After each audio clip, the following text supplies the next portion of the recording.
YouTube ప్రేక్షక మహాశయులందరికీ మీ వాచస్పతి హృదయపూర్వక నమస్కారములు. అందరూ బాగున్నారండి. ఎందరో మహానుభావులు మన వీడియోలు చూస్తూ ఉంటారు. వారి అందరి పాదాలకి నా హృదయపూర్వక నమస్కారములు తెలియజేసుకుంటున్నాను. పెద్దలందరికీ, చిన్నలకు శుభాశీస్సులు. ఈరోజు మనం ఈ వీడియోలో పాట చెప్పుకోవట్లేదు అనమాట, పాట పాడుకోవట్లేదు. కొన్ని ముఖ్యమైనటువంటి సంగీతమునకు సంబంధించిన విషయములు, అలాగే కొన్ని మన సంప్రదాయాలు ఉంటాయి కదా. ఖచ్చితంగా ఎప్పుడన్నా ఇలా ఒక వీడియో చెప్తూ ఉంటే మీకు కొంత అవగాహన అవుతూ ఉంటుంది, గుర్తొస్తూ ఉంటాయి అన్నమాట. ఈరోజు ముఖ్యంగా విషయం ఏమిటంటే, సంగీతం నేర్చుకునే ప్రతి విద్యార్థికి కూడా తెలుసుకోవలసిన కొన్ని ముఖ్య విషయాలు ఉంటాయి అన్నమాట. అవి ఏంటంటే, అవి గురువులే చెప్పాలి, పిల్లలు అడగలేరు కదా. ముఖ్యంగా బేసిక్స్ అవేంటంటే అతి ముఖ్యంగా అనమాట. ఇవన్నీ ఖచ్చితంగా చెప్పాలి. ఈ థియరీ అనుకుంటే అది కరెక్ట్ కాదు. ఇప్పుడు సంగీతమునకు సంబంధించిన కొన్ని సాంకేతిక పదములు ఉంటాయి. అంటే ఇవి పిల్లలకు చెప్పాలి మనం. కొంతమంది గురువులు చెప్తున్నారు, అందరూ చెప్పట్లే అనట్లేదు, కానీ పూర్తి అవగాహన కల్పించాలి. ఇప్పుడు సంగీతం నేర్చుకుంటానికి వస్తారు మన దగ్గరికి, వాళ్ళకి ముందు ఏం చెప్పాలి? ఏవో కొన్ని శ్లోకాలు ఏవో మనం చెప్తాం కదా.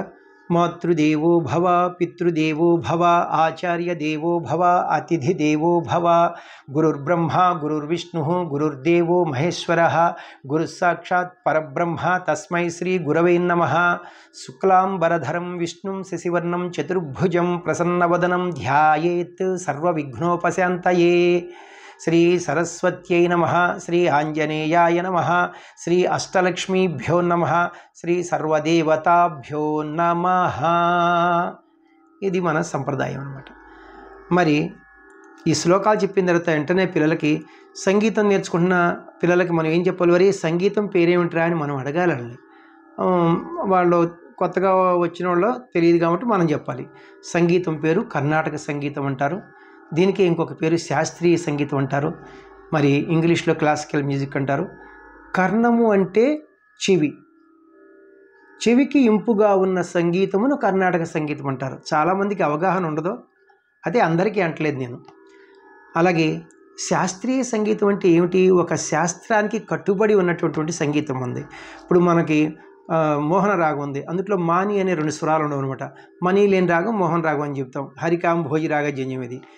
కానీ మనకి ఇక మనీ అందుట్లో నిషేధం అనమాట. కానీ మరి హిందుస్థానీ సంగీతంలో కొన్ని చోట్ల వాళ్ళు అన్యస్వరాలు ప్రయోగిస్తూ ఉంటారు అనమాట. అది మనదే శాస్త్రీయ సంగీతం కాబట్టి దీని గురించి మాట్లాడుకుందాం. శాస్త్రానికి కట్టుబడిన సంగీతం శాస్త్రీయ సంగీతం. అయితే పిల్లలకు మరి సంగీతమునకు అమ్మా నాన్నలు ఉంటారు. ఎవరు వాళ్ళు? మనకు అమ్మా నాన్నలు ఉన్నట్టే సంగీతానికి కూడా అమ్మా నాన్నలు ఉంటారు. శృతి లయలు, శృతి అంటే అమ్మ, లయ అంటే నాన్న. మరి మనకి గ్రాండ్ ఫాదర్స్ ఉన్నట్టు సంగీతానికి కూడా ఒక గ్రాండ్ ఫాదర్ గారు ఉన్నారు. అంటే సంగీత పితామహులు, ఒక తాతగారు అనుకుందాం. ఆయన పేరు శ్రీ పురంధరదాస్ గారు. ఈయన పేరు మనం ఎందుకు చెప్పాలంటే, మరి సంగీతంలో రచనలన్నీ ఈయనతోనే ప్రారంభమవుతాయి కదా. సరళీ స్వరములు, జంట స్వరములు, మరి అలంకారములు, పిల్లారి గీతములు ఒక 4 వరకు, శ్రీగణనాథ, కుంద గౌర, కెరే నీరను, పద్మనాభ, అలాగే హైపిస్వరాస్, దాటుస్వరాస్, లోపిస్వరాస్, మరి ఇన్ని రచనలు ఆయన పాడుకుంటున్నాం సంగీత ప్రారంభ విద్యార్థులు. మరి ఆయన పేరు తెలుసుకోవటం అది కరెక్ట్ కాదు కదా. అదే సంగీతమునకు పితామహుడు శ్రీ పురంధరదాస్ గారు. అట్లాగే ప్రపంచమునకు త్రిమూర్తులు అంటే కొంతమందికి అవగాహన ఉంటుంది. అయితే ఈ రోజుల్లో ఇంగ్లీష్ మీడియం స్టూడెంట్స్ కదా, మరి అలాంటప్పుడు కొన్ని విషయాలు మనం కూడా, సంగీతానికి త్రిమూర్తుల కంటే ముందు ప్రపంచానికి త్రిమూర్తులు ఉన్నారా అని, బ్రహ్మ విష్ణు మహేశ్వరులు అని చెప్పి సంగీతమునకు కూడా ఉన్నారని చెప్పి వాళ్ళకి అర్థమవుతుంది. ఎవరంటే శ్రీ త్యాగరాజు, శ్రీ శ్యామశాస్త్రి, శ్రీ ముత్తుస్వామి దీక్షితార్. మరి ఇలా కొన్ని విషయాలు ఇవన్నీ మనం చెప్పాలన్నమాట. వీటితో పాటుగా మరి మన సంగీతంలో రచనలో అసలు ఎన్ని రచనలు ఉన్నాయి అవి అవగాహన కావాలి. మళ్ళా ఆ రచనలన్నీ కూడా కొన్ని ఓన్లీ స్వరపార్టు మాత్రమే ఉంటాయి, స్వరమే ఉంటుంది. అలాగే కొన్ని స్వర సాహిత్యములు ఉంటాయి అన్నమాట. ఆ స్వరపాట్లు ఉన్న రచనలన్నీ, ఈ స్వరము సాహిత్యం ఉన్న రచనలన్నీ ఒక ఐడియా వస్తే దాని ప్రకారంగా మనం కొన్ని పిల్లలకు పాటలు ఆ ప్రకారంగా చెప్పచ్చు అనమాట. ఏమిటవి మనకి ఈ ఈ రచనల పేర్లు చెప్పుకునే ముందు మనం మరి సప్తస్వరములు అంటాం కదా, 7 స్వరాలు. ఈ 7 స్వరాలలో మళ్ళీ 2 రకాలు ఉన్నాయి. ఏంటి? ప్రకృతి స్వరములు, వికృతి స్వరములు. అంటే ప్రకృతి అంటే మార్పు చెందినటువంటివి. సాప అనే 2 స్వరాలు ప్రకృతి స్వరములు. అంటే సావన్, సాటు, సాత్రి, పావన్, పాటు, పాత్రి అని ఉండవు అక్కడ అనమాట. మిగతా ఈ 2 తీసేస్తే 7 స్వరాల్లో 5 ఉంటాయి. రి, గా, మా, దాని అవి వాటిని వికృతి స్వరాలు అంటారు అనమాట. వాటికి మార్పులు ఉంటాయి అనమాట. అందులో చిన్నరి, పెద్దరి. చిన్నరిని రి1 అన్నాం, పెద్దరిని రి2 అన్నాం. ఇట్లా చిన్నగా, పెద్దగా, చిన్నమా, పెద్దదా, చిన్నదా, పెద్దని ఇలా ఉంటాయి అన్నమాట. మరి ఈ సప్తస్వరములతో 2 రకాలు. తర్వాత శుద్ధ స్వరములు అంటే సాపాలు ఎప్పుడు ప్రక్కనెట్టేయాలి. మిగతా 5 స్వరాలు ఉన్నాయి కదా మనకి వికృతి స్వరాలు, వాటన్నిటికి కూడా రీ1, గా1, మా1, దా1, నీ1 ఈ 5 శుద్ధ స్వరములు అంటారు. రీ అంటే రిషభము, రీ1 అంటే శుద్ధ యాడ్ చేయాలన్నమాట. అంటే రీ1 శుద్ధ రిషభము, గా1 శుద్ధ గాంధారము, మా1 శుద్ధ మధ్యమము, దా1 శుద్ధ దైవతము, నీ1 శుద్ధ నిషాదము. 5 ఉంటాయి అనమాట. సాపాల ప్రకృతి స్వరాలు కాబట్టి సావన్, పావన్ ఉండవని ముందే చెప్పాను నేను మీకు. ఈ వికృతి స్వరములు ఎందుకు శుద్ధ స్వరములు చెప్పాము. తర్వాత మరి 7 స్వరాల్లో మనం ఈ 2 ఎప్పుడు తీసి పక్కనెట్టాలి. 2 పక్కనెడితే 5 స్వరాలు ఉంటాయి కదా. ఇవి ఒక్కొక్కటి 2 ఉంటాయి అనమాట. రీలు 2 ఉంటాయి. చిన్నరి, పెద్దరి. అలాగే చిన్నగా, పెద్దగా, చిన్నమ్మ, పెద్దమ్మ, చిన్నదా, పెద్దదా, చిన్నని, పెద్దని. వీటిని మనం 5 రోళ్ళు 15, ఈ సాపాలు కలిపితే 12. వీటిని ద్వాదశ స్వరస్థానములు అంటారన్నమాట. అవే కీబోర్డ్ మీద ఉంటాయి మనకి. మరి ఈ 4కి మళ్ళా ఇంకొక ఈ 12కి మళ్ళీ ఇంకొక 4 కలిపితే 16వది. ఆ 16 షోడశ స్వరస్థానాలు అంటారు. ఈ 4 కలిస్తే కానీ మనం 72 మేళకర్తలు ఈ పిల్లలకి మనం కీబోర్డ్ పైన కానీ గాత్రం కానీ మనం పాడుకోలేమన్నమాట. ద్వాదశ స్వరస్థానంతో మన స్కీమ్ లేదు, 72 మేళకర్తల స్కీమ్ లేదు. ఇంకొక 4 వస్తాయి అనమాట. అక్కడ ఏంటంటే రీ 1 వస్తుంది, గా 1 వస్తుంది, 2 వచ్చినాయి. అట్లాగే దా 1, నీ 1. వాటి ప్రకారంగా సా రీ1, రీ2, రీ3. అసలు ఉండాలి రీ1, రీ2, రీ3 లేదు. కానీ వేరే స్వరాన్ని మనం గా2ని రీ3 కింద వాడుకుంటున్నాం. వీటి ప్రకారంగా చూడండి. సా రీ1, రీ2, రీ3, గా1, గా2, గా3, మా1, మా2, పా. మా 2 ఉంటాయి. ఎందుకంటే మనకి 72 రాగములు ఉన్నాయి కదా మేళకర్త రాగములు. 1 to 36 వరకే మా1 రాగాస్, 37 నుంచి 72 వరకే మా2 రాగాస్ అనమాట. మా3 అనే ప్రసక్తి లేదు. ఇక పా, దా1, దా2, దా3, నీ1, నీ2, నీ3. ఇవి పిల్లలకి కనీసం అవగాహన ఉండాలా. సా అంటే షడ్జమము, రీ1 అంటే శుద్ధ రిషభము, రీ2 అంటే చతుశ్రుతి రిషభము, రీ3 అంటే షడ్శ్రుతి రిషభము. తర్వాత గాలు, గా1 శుద్ధ గాంధారము, గా2 సాధారణ గాంధారము, గా3 అంతరగాంధారము, మా1 శుద్ధ మధ్యమము, మా2 ప్రతి మధ్యమము, పా పంచమము, దా1 శుద్ధ దైవతము, దా2 చతుశ్రుతి దైవతము, దా3 షడ్శ్రుతి దైవతము, నీ1 శుద్ధ నిషాదము, నీ2 కైసికి నిషాదము, నీ3 కాకల నిషాదము. ఇవి కనీస అవగాహన ఉండాలన్నమాట. రేపు ఏ రాగంలో వచ్చినా ఇవే వస్తాయి అనమాట. చెప్పాలన్నమాట. నంబర్లు చెప్పాలి, నంబర్స్తో నేమ్స్ చెప్పాలన్నమాట. వీటిని షోడశ స్థానం అంటారు. అలాగే శృతుల విషయానికి వస్తే ఖచ్చితంగా తెలియాలి. శృతులు అనగానే సాధారణంగా సంగీతంలో 22 శృతులు అంటారు, సంగీతంలో 22 శృతులు అంటారన్నమాట. అవి ఏంటంటే అవి కూడా తెలియస్తుండాలి పిల్లలకి. మరి సాపాలు మనం తీసేస్తే 5 ఉంటాయి కదా. రీ, గా, మా, దాని. ఈ 5 నాలుగులు ఉంటాయి అనమాట. అవి ఎలా ఉంటాయి ఒకసారి నేను చెప్తాను చూడండి. ఇక్కడ సా షడ్జమము, రీలు 4 ఉంటాయి. అవి ఎలాగంటే ఏకశ్రుతి రిషభము, ద్విశ్రుతి రిషభము, తిశ్రుతి రిషభము, చతుశ్రుతి రిషభము. గాలు 4. శుద్ధ గాంధారము, సాధారణ గాంధారము, అంతరగాంధారము, తీవ్ర అంతరగాంధారము. మాల్ 4 మళ్ళా శుద్ధ మధ్యమము, తీవ్ర శుద్ధ మధ్యమము, ప్రతి మధ్యమము, తీవ్ర ప్రతి మధ్యమము, పంచమము. దాల్ 4 ఉంటాయి. ఈ దాల్ రీల్ లాగానే ఉంటాయి. అక్కడ ఏకశ్రుతి రిషభము, ద్విశ్రుతి రిషభము ఎట్లా వచ్చింది. ఇక్కడ కూడా ఏకశ్రుతి దైవతము, ద్విశ్రుతి దైవతము, తిశ్రుతి దైవతము, చతుశ్రుతి దైవతము. నీళ్ళు శుద్ధ నిషాదము, కైసిక నిషాదము, కాకల నిషాదము, తీవ్ర కాకలి నిషాదము. రేపొద్దున అవి ఎక్కడ వచ్చినప్పుడు పాడు చూపిస్తే పిల్లలకు తెలుస్తాయి అనమాట. మరి ఈ శృతులు వచ్చేసినాయి. ఇవి కాకుండా అసలు రాగం అంటే ఏంటి, తాళం అంటే ఏంటి, మరి ఇవన్నీ కూడా మనం చెప్పాలన్నమాట. ఈ తాళాలు మళ్ళీ ఎన్ని రకాలు ఉన్నాయి, ఈ రాగాలు ఎన్ని రకాలు. రాగాలు మనకి 2 రకాలు ఉంటాయి కదా, జనక రాగములు, జన్య రాగములు. ఈ జనక రాగములకి ఇంకా పేర్లు ఉన్నాయి. మేళకర్త రాగములు, ప్రధాన రాగములు, రూట్ రాగములు, ముఖ్య రాగములు, ఇలా వాటికి పేర్లు అనమాట. మరి జన్య రాగములు అంటే జనక రాగములు లేనివి. మరి ఎలా తెలుస్తాయి? పిల్లలకి రోజు రాగానే 72 రాగాల్లో హాఫ్ 36రా, 36లో మళ్ళీ 6 6లో ఉన్నాయి, 6 6 ఆర్ 36, రోజుకో 6 రాగాలు చెప్తుంటే పిల్లలకు వచ్చేస్తాయండి. ఒక్కొక్క రాగం ఒక్కొక్క దేవత. మరి ఈ రాగ దేవతల చేత తిరుపతి వెంకటేశ్వర స్వామికి మరి రోజు అర్చన చేస్తారన్నమాట. గద్య భాగం అని వస్తుంది కదా, చూడండి. ఈ 72 రాగాలు ఒక్క 2 నిమిషాల్లో చెప్పేస్తాను నేను. కనకాంగి, రత్నాంగి, గానమూర్తి, వనస్పతి, మానవతి, తానురూపి, సేనావతి, హనుమత్తోడి, ధేనుక, నాటకప్రియ, కోకిలిప్రియ, రూపవతి, గాయకప్రియ, ఉగుళాభరణము, మాయామాళవ గౌళ, చక్రవాకము, సూర్యకాంతము, హాటకాంబరి, ఝంకారధ్వని, నటభైరవి, కీరవాణి, ఖరహరప్రియ, గౌరీ మనోహరి, వరుణప్రియ, మారరంజని, చారుకేసి, సరసాంగి, హరికాంభోజి, ధీరశంకరాభరణము, నాగానందిని, యాగప్రియ, రాగవర్ధని, గాంగేయభూషిణి, వాగదీశ్వరి, శూలిని, చలనాట. ఇవి శుద్ధ మధ్యమ రాగములు. ఈ 36.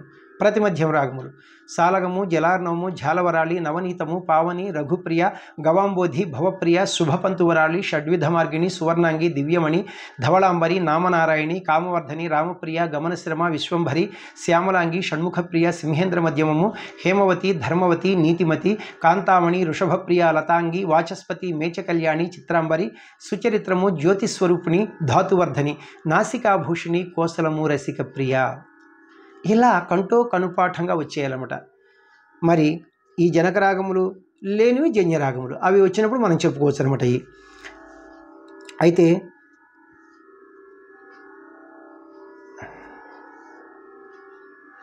ఈ రాగాల్లో మళ్ళా 7 స్వరాలు ఉంటే సంపూర్ణ రాగములు అంటారు. అంటే మనకి మేళకర్త రాగములు 72 ఉన్నాయి కదా జనక రాగములు, అవన్నీ కూడా సంపూర్ణ రాగములే. వాటికి మూర్ఛన ఎలా ఉంటుందంటే, మూర్ఛన అంటే ఆరోహణ అవరోహణ కదా, 72 రాగాలకు కూడా సరిగమ పదనిస, సానిదప మగరిస, సరిగమ పదనిస, సానిదప మగరిస. ఆ తేడాలు ఉన్నప్పుడు మనకు తెలుస్తుంది రీ1 వస్తుందా, రీ2 వస్తుందా, రీ3 వస్తుందని. మరి 7 స్వరాల్లో ఒక స్వరం తీస్తే 6 స్వరాలు ఉంటాయి. 6 స్వరాలు ఉంటే వాటిని షాడవ రాగములు అంటాం. మనకి ఉదాహరణకి సరి గమ పద స, అక్కడ నీ తీసాం, వచ్చేటప్పుడు కూడా నీ తీయాలి, సాధా ప మాగారిస. ఇది ఒక రాగం అనమాట. మనకి మాయామాళవల రాగంలో నీ తీసేస్తే ఏంటంటే పూర్ణ పంచం అవుతుంది.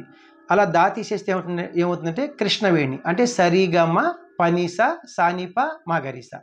మరి మాయామాళవల రాగానికి పా తీసేస్తే లలిత రాగం అవుతుంది. అంటే సరిగమ ధనిస, సానిద, మాగరిస. ఎంత ఈజీ జన్య రాగములు. అవి తెలిస్తే మనకి చక్కగా ఆ పిల్లలకి ఆ పాటలు కూడా చెప్పుకోవచ్చు అనమాట. మరి మనం స్వరం పాడతాం కదా ప్రతి రాగానికి కూడా. ఆ లలిత రాగంలో ఆ పా ఉండదనమాట. ఎక్కడన్నా అన్యస్వరాలు వేస్తూ ఉంటారు, అది వేరే విషయం. అలాగే మరి 2 స్వరాలు తీసేస్తే 7 స్వరాల్లో 5 ఉంటాయి. 5 ఉంటే ఔడవ రాగాలు అంటాం అనమాట. మరి మోహన, మరి శుద్ధ ధన్యాసి, ఈ భూపాలం, శివరంజని, ఇవన్నీ కూడా 5 స్వరాలు ఉంటాయి అనమాట, ఔడవ రాగాలు అంటారండి. మరి ఇవే కాకుండా పంచమాంత్య రాగములు, దైవతాంత్య రాగములు, నిషాదాంత్య రాగములు, అంటే కొన్ని పా నుంచి పా వరకే ఉంటాయి మూర్ఛన. అట్లా కొన్ని లో పిచ్ దా నుంచి మిడిల్ పిచ్ దా వరకు ఉంటాయి మూర్ఛన. అట్లాగే లో పిచ్ నీ నుంచి మిడిల్ పిచ్ నీ వరకే, వాటిని పా నుంచి పాకి అంతమైతే పంచమాంత్య రాగములని, దా నుంచి దాకి అంతమైతే దైవతాంత్య రాగములని, నీ నుంచి నీకి అంతమైతే నిషాదాంత్య రాగములని. ఇప్పుడు నాదనామ క్రియ ఉంది, నీ నుంచి నీ వరకు అనమాట. ఏ తీరుగా నన్ను దయచూచేదవో ఈయన వంశోత్తమ రాముడు కదా. ఇలా చెప్తుంటే పిల్లలకి ఓహో అని అన్నీ తెలుస్తాయి అయ్యా. మరి అలాగే కాకుండా ఇవే కాకుండా జీవస్వరములు, రాగఛాయస్వరములు, అంశస్వరములు, న్యాసస్వరములు, వీటి మీద అవగాహన ఖచ్చితంగా గురువుకి అవగాహన ఉంటే పిల్లలు ఖచ్చితంగా చెప్తారయ్యా. మరి ఈ విద్యార్థులు అడగలేరు, మనమే చెప్పాలన్నమాట. అలాగే సంగీతంలో ఉన్న రచనలు చాలామందికి ఏవో సరళీస్వరాలు, జంట స్వరాలు, అలంకారాలు, గీతాలని చెప్తారు. కానీ దానికంటే ఒక స్టెప్ ముందుకేసి గురువు అనే మహానుభావుడు మరి సంగీతంలో ఓన్లీ స్వరం ఉన్న రచనలు కొన్ని ఉంటాయి, కొన్ని స్వర సాహిత్యములు, అంటే స్వరం ఉంటుంది, పాట ఉంటుంది. ఆ డివైడ్ చేసి అసలు ఇవన్నీ ఉండే అవన్నీ చెప్తే అప్పుడు వాటి ప్రకారంగా చెప్పుకెళ్తే ఇంకా ఈజీగా ఉంటుంది. చూడండి, ఓన్లీ స్వర పార్ట్ ఉన్న రచనలు మనకి తీసుకుంటే ఫస్ట్ ఇయర్ నుంచి సరళీస్వరములు, జంట స్వరములు, అలంకారములు, మరి హైపిస్వరాస్, లోపిస్వరాస్, దాటిస్వరాస్, స్వర పల్లవీస్, ఈ అన్నిటి కూడా ఓన్లీ స్వరమే ఉంటుందన్నమాట, స్వర పార్ట్ ఉన్న రచనలు మాత్రమే. అట్లాగే మరి స్వరము సాహిత్యం ఉన్న రచనలు మనకి గీతాల నుంచి ప్రారంభమవుతాయి. గీతములు, తర్వాత స్వరజితులు చెప్తారు కదా, రారవేణు గోపబాల సాంబశివ అనవేని స్వరజితులు, వర్ణములు, కీర్తనలు, కృతులు. కీర్తన అంటే 10 మంది పాడే రచన, కృతి అంటే ఒక్కళ్ళొక్కడు పాడే రచన అనమాట. దాంట్లో ఎక్కువ సంగతులు ఉంటాయి. మరి చూడండి ఇక్కడ గీతములు, స్వరజితులు, వర్ణములు, కీర్తనలు, కృతులు, పదములు, మరి పదములు అంటాం కదా క్షేత్రయ పదములు, అలాగే జావళీలు, అలాగే తిల్లానాలు, మరి అష్టపదులు. మరి అష్టపదులు అంటే మనకి జయదేవుడు గుర్తొస్తారు కదా. మరి తరంగములు అంటే మనకి నారాయణ తీర్థుల వారు గుర్తొస్తారు. నోటులు అంటే ఇవి ప్రారంభ విద్యార్థుల కోసం మరి ముత్తుస్వామి దీక్షితర్ గారు రాశారన్నమాట. ఏమిటి, సంగీతంలో త్రిమూర్తులు 3వ వారు ఉన్నారు కదా, శక్తి సహిత గణపతిం శంకరాది సేవితం, ఇదొక నోట్ అనమాట. సంతాతం పాహి మాం సంగీత శ్యామలే, ఇలాగూ నోట్లు ఉంటాయి అనమాట. చాలామందికి తెలుసు, కొంతమంది తెలియని వారికి నేను చెప్తున్నాను. సో ఇప్పుడు ఓన్లీ స్వరం ఉన్న రచనలు 7 ఉన్నాయి, స్వరము సాహిత్యం ఉన్న రచనలు 11 ఉన్నాయి. మొత్తం 18 రచనలు ఉన్నాయి అన్నమాట సంగీతంలో. వీటి గురించి మరి ఒక్కొక్క రచనకి ఒక 5 పాటలు 10 పాటలు మనం నేర్పించామనుకోండి పిల్లలకి, స్వర సాహిత్య పరంగా మంచి జ్ఞానం వస్తుంది. జ్ఞానం అందరూ సంపాదిస్తారు, కానీ సుజ్ఞానం కావాలి. జ్ఞానంలో వల్ల సుజ్ఞానం ఉందన్నమాట. ఇవే కాకుండా మనం మన సంప్రదాయాలు అంటాం కదా పిల్లలకి, ఇవి ముఖ్యంగా చాలామంది సంగీతం చెప్తారు, అయితే కొంతమంది పిల్లలకి అన్నీ కావాలని చెప్తారన్నమాట. మరి అవన్నీ చెప్తే పిల్లలకి మంచి జ్ఞానం వస్తుంది. ఇంగ్లీష్ మీడియం స్కూల్స్లో ఇవన్నీ ఉండవు కదా. ప్రత్యక్ష గురువులు మనకి ఎంతమంది ఉంటారో, కనిపించే గురువులు 4 ఉన్నారు. ఎవరో అమ్మ, నాన్న, ఆచార్యుడు, అతిథులు. ఇలా కంటే మాతృదేవత, పితృదేవత, ఆచార్య దేవత, అతిథి దేవత అని చెప్తే వాళ్ళకి అర్థమవుతుంది.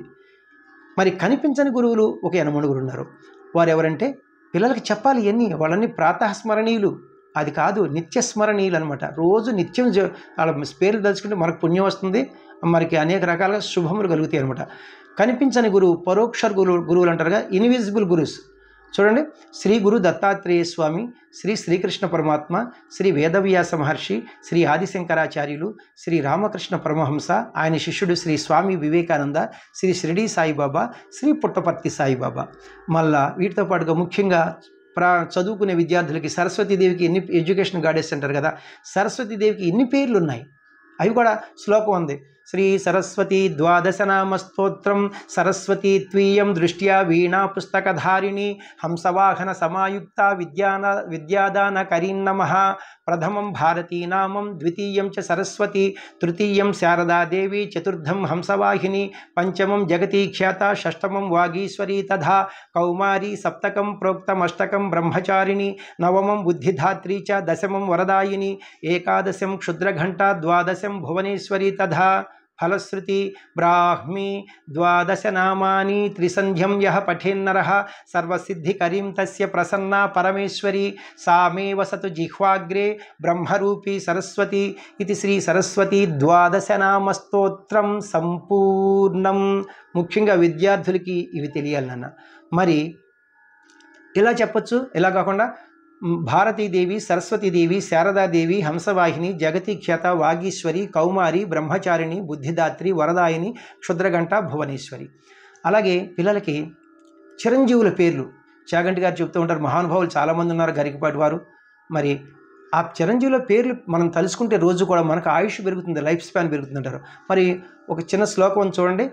పరశురామ అశ్వత్థామ బలివ్యాసః, హనుమంత విభీషణ కృపాచార్య, మార్కండేయ ప్రహ్లాద హయగ్రీవ దక్షిణామూర్తి విశ్వక్షేణః. అలాగే పరశురాముడు, అశ్వత్థాముడు, బలిచక్రవర్తి, వ్యాస భగవానుడు, హనుమంతుడు, విభీషణుడు, కృపాచార్యుడు, మార్కండేయుడు, ప్రహ్లాదుడు, హయగ్రీవుడు, దక్షిణామూర్తి, విశ్వక్సేనుడు. ఇలాంటి విషయాలు చెప్తే పిల్లలకి ఎంత మంచిది. ఇది చిన్నపిల్లలకు ముఖ్యంగా, రేపొద్దున వాళ్ళ పిల్లలకు వాళ్ళు చెప్పుకుంటారన్నమాట. అలాగే సప్తగిరిల నేమ్స్, 7 కొండల వాడు అంటారు కదా, అవి ఎలాగంటే మనం ఏవో కొన్ని వాటికి షార్ట్ ఫామ్స్ ఉంటాయి. సే నీ గ అం వృణావేం, 7 కొండలయ్యి. సే నీ అంటే శేషాద్రి, నీలాద్రి. గ అం గరుడాద్రి, అంజనాద్రి. శేషాద్రి, నీలాద్రి, గరుడాద్రి, అంజనాద్రి. తర్వాత వృణావేం వృషభాద్రి, నారాయణాద్రి, వెంకటాద్రి. అలాగే అష్టలక్ష్ముల పేర్లు. మరి ఆదిలక్ష్మి, ధనలక్ష్మి, ధాన్యలక్ష్మి, ధైర్యలక్ష్మి, గజలక్ష్మి, సంతానలక్ష్మి, విజయలక్ష్మి, విద్యాలక్ష్మి. ఇలా మహాప్రతివతల పేర్లు. ఇట్లా చక్కగా పిల్లలకు కావాల్సినవి కొన్ని, అట్లాగే పంచ అంగములు ముఖ్యంగా చెప్పాలి. తిథేశ్చ శ్రియమాప్నోతి వారాదాయుష్యవర్ధనం నక్షత్రాత్ హరతే పాపం యోగాద్రోగ నివారణం కరణాత్ కార్యసిద్ధిచ్చ పంచాంగ ఫలముత్తమం. తిథులు, వారములు, నక్షత్రములు, యోగములు, కరణములు, ఇవి తిథులు మీకు తెలుసు, పాడ్యమి, విధియ, తదియ అని. ఆ తిథుల వల్ల ఇవాళ ఈ తిథి అని తెలుసుకుని మనం పని చేస్తే అది శుభములు కలుగుతాయి అంట, మరి మంచి జరుగుతుంది. వారాద ఆయుష్యవర్ధనం, ఇవాళ ఈ రోజుని తెలుసుకోవడం వల్ల ఆయుష్ పెరుగుతుందంట. నక్షత్రాత్ హరతే పాపం, నక్షత్రాల ఇవాళ ఈ నక్షత్రం అని మనం తెలుసుకోవడం వల్ల మనకు పాపం హరించిపోతుంది. పాపం హరించిపోతే పుణ్యం ప్రకాశిస్తుంది. మరి ఎంత మంచిది ఇది. నక్షత్రాత్ హరతే పాపం యోగాద్రోగ నివారణం. నక్షత్రాలు 27 ఎలా ఉన్నాయో యోగాలు కూడా 27 ఉన్నాయన్నమాట. అవి కూడా చెప్తే ఈ యోగాల వలన రోగాలు పోతాయంట. నేను చెప్పట్లేదు, శ్లోకంలో ఉండొచ్చు. యోగాద్రోగ నివారణం కరణాత్ కార్యసిద్ధిశ్చ, అంటే కరణాలు 11 ఉంటాయి అనమాట. ఇవాళ ఈ కరణమని మనం తెలుసుకుని మనం పని ప్రారంభిస్తే అది కార్యం సిద్ధిస్తుంది. కార్యం సిద్ధించిందంటే ఏంటి, అదే మనకి సంపద అంటే. కాబట్టి ఎన్నో విషయాలు ఉన్నాయ్యా. మరి తప్పదు, నాలాంటి వారు వచ్చినప్పుడు 60 సంవత్సరాల వారి విన్నాను, పిల్లలకి ఇలాంటివి చెప్పాలి కదా. నేను మరి వీలున్నప్పుడల్లా ఈ విషయాలన్నీ కూడా మీతో ముచ్చటించుకుంటూ ఉంటాను. అలాగే మనకి చాలామంది లైవ్ మీటింగ్ అనేది పెడుతున్నారన్నమాట. అందుట్లో కూడా మరి ఏ డే బాగుంటుందో మీరు కామెంట్స్లో బాక్స్లో పెడితే నేను తెలుసుకుని నేను ఒక రోజున వస్తాను. చాలామంది గురుగారండి మోహన్ రాగంలో మా మనీ ఉండదు కదండి, మరి సినిమా పాటలో మా వస్తుంది కదండి, అది ఎట్లా వస్తుందని అడుగుతున్నారు. నాకు మీరు మెసేజ్ పెడతాను, ఓకే, వెంటనే డిస్క్రిప్షన్ బాక్స్లో నా లింక్ ఉంటుంది, అక్కడ నేను నా ఫోన్ నెంబర్ చెప్తున్నాను. అయినా సరే నేను బుక్స్ గురించి చెప్పినప్పుడు నా ఫోన్ నెంబర్ కూడా చెప్తున్నాను. ఆ ఫోన్ నెంబర్కి ఫోన్ చేస్తే మీకు వెంటనే క్లియర్గా నేను వెంటనే చెప్పేస్తాను, మీ డౌట్స్ అన్నీ క్లియర్ చేస్తానన్న. మరి అక్కడ టైప్ చేయాలంటే నాకు చాలా టైం పెట్టేస్తుంది. మనకి first channel Vachaspati Swarasahitya music channel ఉంది, ఇది రెండో ఛానల్ ఉంది మళ్ళీ వాచస్పతి రాగాస్ మ్యూజిక్ ఛానల్. అందులో ఓన్లీ కీబోర్డ్ ప్లేయింగ్ వీడియోస్ ఉంటాయి, మీకు ప్రతిరోజు చెప్తున్నాను. మరి మీకు ఏమైనా డౌట్స్ ఉంటే దయచేసి నాకు వెంటనే ఫోన్ చేయండి. ఆ నంబరు మీరు వీడియో మొత్తం చాలామంది చూస్తలేదు నాకు తెలుసు. ఆ సంగీతం కావాల్సినప్పుడు మాత్రమే ఆ రాగం పేరు, తాళం పేరు ఫస్ట్ చెప్తాను కదా, జనక రాగము, జంజి రాగమా, మరి దీంట్లో స్వరస్థానాలు ఏంటి, అన్యస్వరములు ఏంటి, ఏ శృతిలో ఉందని అవన్నీ స్కిప్ చేసేసి పాట వింటారన్నమాట. మరి అవి వినేవాళ్ళు అవే వింటారు, మనం ఏం చేయలేమేక. దయచేసి మీరు ఆ ఫోన్ నెంబర్ ఫోన్ చేస్తే అన్ని విషయాలు చెప్తాను. మరి నేను ఎంత కష్టమైనా సరే పాటకి స్వరాలు రాసి మన ఛానల్లో మీకు మాట ఇచ్చా, నేను వాచస్పతి రాగా స్వర సాహిత్య మ్యూజిక్ ఛానల్లో ప్రతి పాటకి స్వరంతో మీకు వివరణ ఇస్తాను. నేను పాటలా పాడతాను, పాటలాగా స్వరం పాడతాను. ఇప్పటికీ అదే నేను కంటిన్యూ చేస్తున్నాను. మరి తెలియని వారికి తెలిసిన వారికి మనం ఏమి అనలేము, ఎంతో వాళ్ళందరికీ మహానుభావులకు నమస్కారములు. తెలియని వారికి ఎవరికైనా కొంతమందికి నేను ఉపయోగపడితే నా జన్మ సార్థకత. మా తల్లిదండ్రుల యొక్క మరి నన్ను కన్నందుకు, మా గురువులు నాకు విద్య ఇచ్చినందుకు, ఇవి నాతో పోకుండా మీ అందరితో పంచుకుంటున్నందుకు అది ఆ ఆనందం వెలకట్టలేంది. 24 గంటలు ఈ రూమ్లో కూర్చొని రాస్తూనే ఉంటా. అలాగే మా మిస్సెస్ ఉషారాణి గారు అనమాట, ఆమె ఖచ్చితంగా ఎంతో ఓర్పుతో కూర్చుని ఈ వీడియోలని చేస్తూ ఉంటుంది అనమాట, వీడియో తీస్తూ ఉంటుంది అనమాట. మరి ఆమెకు కూడా మనం కృతజ్ఞతలు చెప్పాలి. అట్లాగే మా అమ్మాయి నవ్య శివశ్రుతి డాక్టర్ చదువుకుంది, ఆమె కూడా నాకేమన్నా డౌట్స్ ఉంటే డాడీ అక్కడ నువ్వు తప్పు పాడుతున్నావు స్వరం నా దగ్గరికి వస్తుంది అంటే ఎంత నా మీద కూడా బాగా తెలియగలదనమాట నవ్య శివశ్రుతి. అలాగే మా అబ్బాయి లయ్ కుమార్ ఉన్నాడు, మరి వాడు ఏదో బీటెక్ చేసుకుని వాడు, వీళ్ళిద్దరు కూడా చక్కగా వీళ్ళంతా కూడా పాడతారు మా ఇంట్లో కూడా. మరి చాలా సంతోషం మీ అందరితో ఇలా అన్ని విషయాలు ముచ్చటిస్తూ ఉన్నందుకు. మరి మీ అందరూ కూడా ముఖ్యంగా నా వీడియోలు ఇప్పుడు ఒక పాట మంచి పాట పెడితే ఒక రోజున 300 మంది చూస్తున్నారు, అందుట్లో లైక్ చేసేది ఒక 10-15 అంతకంటే ఎక్కువ చేయట్లేదు అనమాట. దయచేసి ఎంతో కష్టం ఉంది, మేము ఇంతకన్నా మిమ్మల్ని ఏమి అనలేము, అభ్యర్థించలేము. ఒకటి గుర్తెట్టుకోండి, ఖచ్చితంగా గురువుగా నేను చెప్తాను, కృతజ్ఞత అంటూ ఉండాలి కదా మనిషికి. మరి నేను అన్ని పనులు మానుకుని ఈ స్వరాలో 10 మందికి భావి తరాలకు ఉపయోగపడితే ఈ వీడియోలు చేస్తున్నాను నేను ఖచ్చితంగా. మరి ఇతరుల గురించి మనం ఏం మాట్లాడద్దు, ఎందుకంటే సంగీతంలో పరంగా కీబోర్డ్ ప్లే చేసినా మరి ఇంకోటి చేసినా మీకు ఇస్తున్నారు, వీడియోలు ఇస్తున్నారంటే వాళ్ళందరూ కూడా పూజనీయులే. ఖచ్చితంగా ఎంతో కొంత తెలిస్తే కదా ఇచ్చేది, లేదా అందరూ పాటలే పాడతారన్నమాట. అట్లా యూట్యూబ్లో వీడియోలు పెట్టే వారందరికీ కూడా మరి నమస్కారములు, పెద్దలకి చిన్నలకు శుభాశీస్సులు. Thank you very much. మరి నెక్స్ట్ వీడియోలో మనం ఎన్నాళ్ళో వేచిన ఉదయం అనే పాట పాడుకున్నాం కదా, దానికి స్వరంతో మీ ముందుకు వస్తాను. నమస్తే, మీ వాచస్పతి.